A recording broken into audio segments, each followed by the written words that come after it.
Okay, I'm going to go through the solutions to the problems on this probability worksheet. I'm going to try and get through it in the 15 minutes. So let's get started.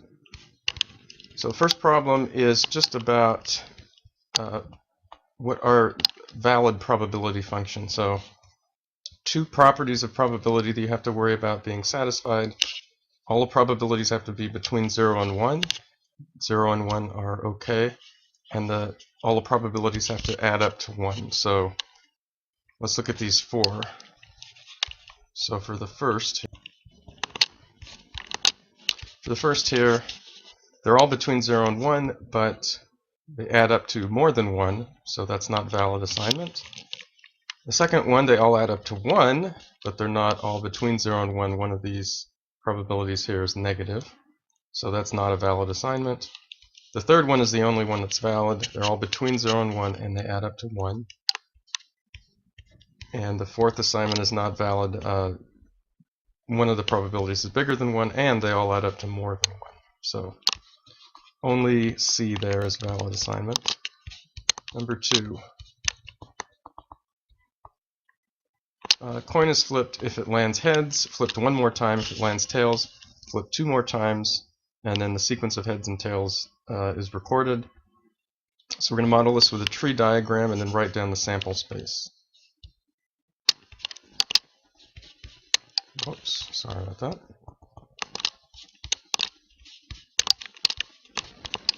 So the tree diagram always starts on the left here, and as you go out, the branches are the different sequence of tasks you do. So there's a first task, second task, third task.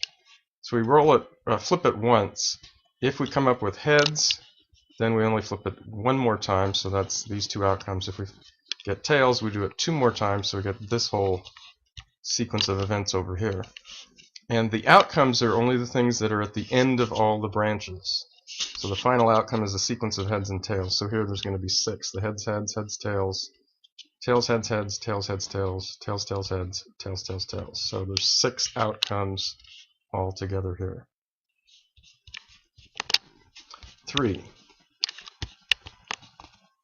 6 workers chosen from 30 consisting of 24 associates and 6 managers. If the 6 workers are chosen at random, what is the probability that you'll have more associates than managers? Okay, so this one is a little bit involved. Let's see. First of all, the sample space you have to realize is all possible committees of 6 out of 30.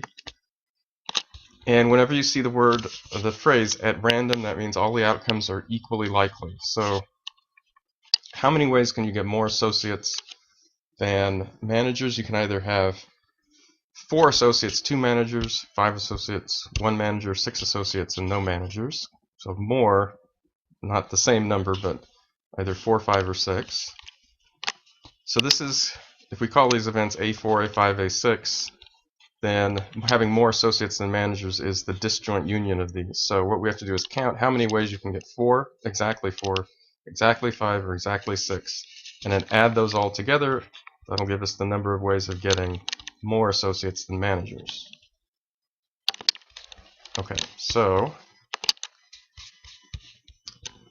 these are all very similar here. The number of ways to get 4 associates is 24 choose 4, because you have to choose 4 out of the 24, and then you're choosing 2 managers out of the 6. 6 choose 2, and you multiply those 2 together. 5 and 6 are similar. Replace 4 and 2 with 5 and 1, and 6 and 0. So it's always a product of the 2 combinations. If you multiply those out, you get these 3 numbers over here, and those total to this. So this plus this plus this is the 549,010.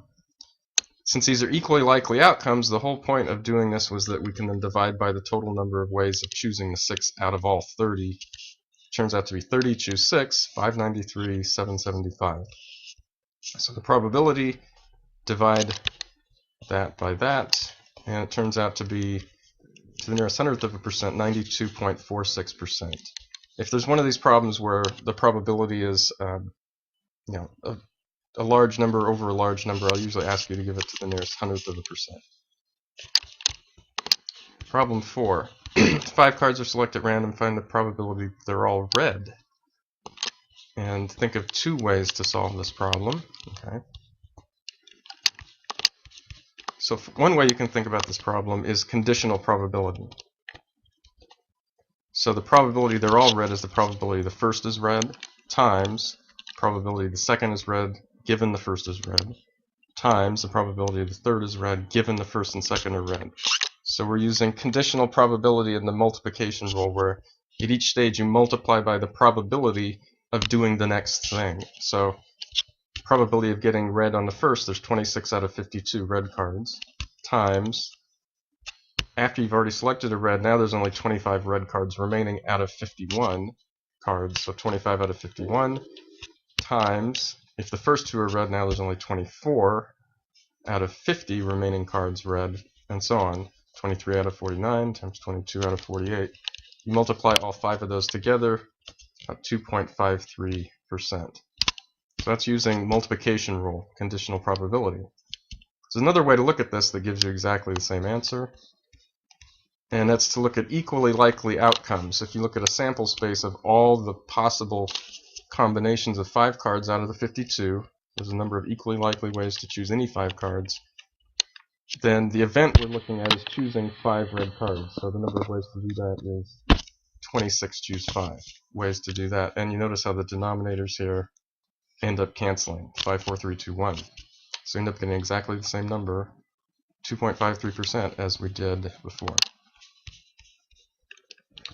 4 children chosen at random. What's the probability at least 2 of them were born during the same month?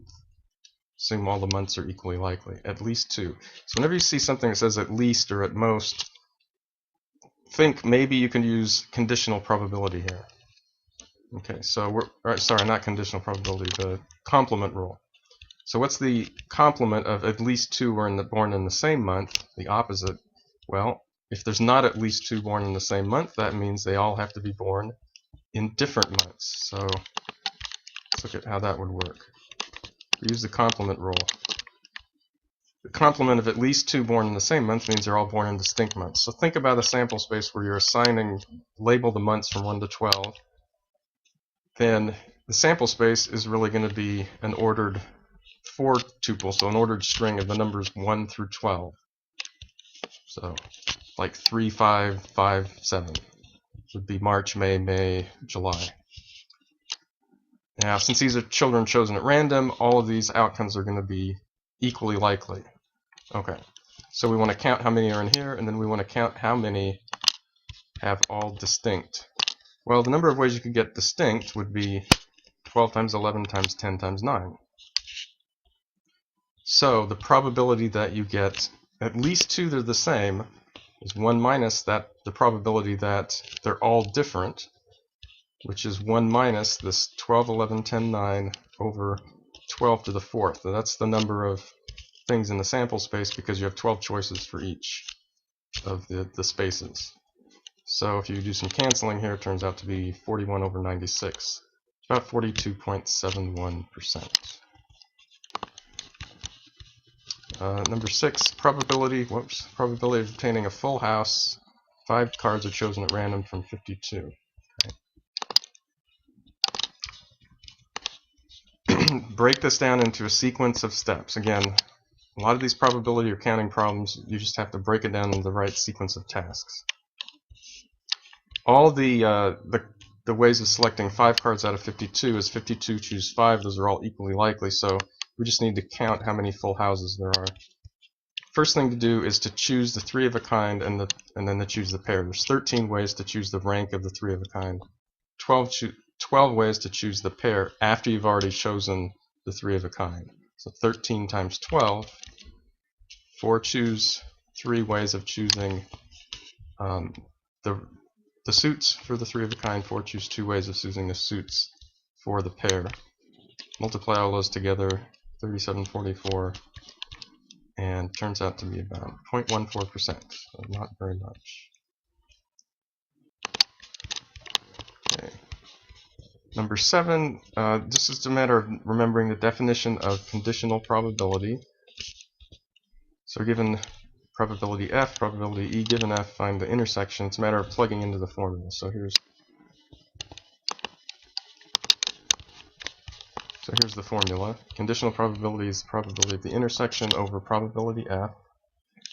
Plug in 1/4, plug in 2/3. If you solve for probability of the intersection, you get 1/6.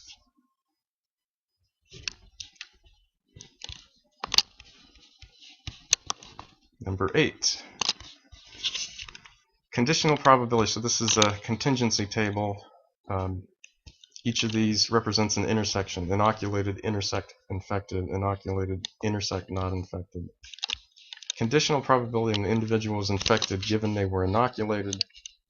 You're only going to look at the conditioning event of inoculated. So you're only looking at the 3, 276, 279. So let me show you the solution. So you're only looking at these 3. So given they're inoculated, the probability they're infected, since there's only 279 inoculated, 3 out of the 279, or 1/93. I don't really care if you reduce it or not. On the second one, though, the conditioning event is that you're infected. So let's see. So conditional probability you're not inoculated given that you're infected. So in this case, we're not looking at a single row, we're looking at a single column, the infected column. And that gives us the column of 3, 66, 69. So in that case, the probability you're not inoculated, 66 out of 69, 22 out of 23. So it's a matter of figuring out what's the conditioning event and what's the right row or column to look at. And then just looking at the probability in that row or column, because it's a conditional probability. Number 9. This is also just a definition problem. See if you remember the definition of independence. Independence says you multiply the probabilities to get the probability of the intersection. So if you substitute that into the formula and solve for probability F, a little bit of algebra comes out to 80%, 0.8. Number 10. Basketball player, 72% free throw shooter on a 1-and-1. We're going to make a tree diagram for this to see the probabilities of making 0, 1, or 2 throws respectively. So here's what that looks like. So if you get M for made the shot, B for brick. So they're going to make the first or miss the first. If he misses the first, then that's it, you're done. If he makes the first, then there's 2 possibilities after that. So the probability of making 0 is the 28%. Making 1 is the 72 times 28, because you have to miss the second, and making 2 you have to make both of them. So we get these 3 probabilities.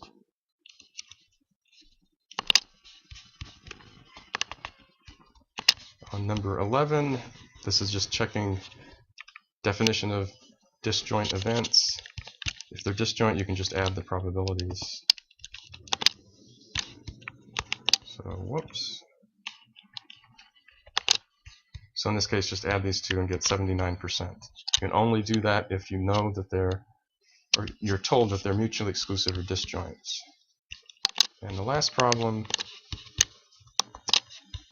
this is also a tree diagram problem. You're selecting one of the balls from urn 1, putting it in urn 2, and then selecting one from urn 2. And here's what the tree diagram looks like.